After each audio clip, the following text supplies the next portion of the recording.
Izikole, imigwaqo kanye nezikhungo zomnyango wezempilo zicekeleke phansi ngenxa yezikhukhula. uEmelina Mhlanga uhlala nabazukulu abayisikhombisa uthi namanje usahlukumezekile emva kokuhlasela kwezikhukhula.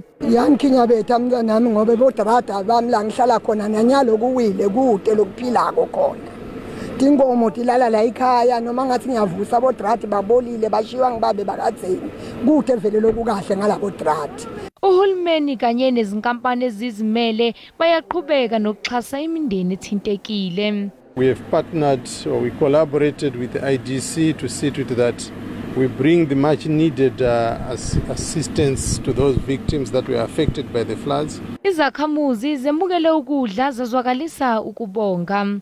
I-priority number 1 yamasipala ke ukuthi silungisele imigwaqo lena lemoshakele. Kepha lokhu ke sikwenda ngokubambisana nawo onke ematiko la khona ke ku-provincial government. Umasipala wakule ndawo nawo usothembisa ukuthi uzofaka isandla ukubuyisela isimo kwesejwayelekile.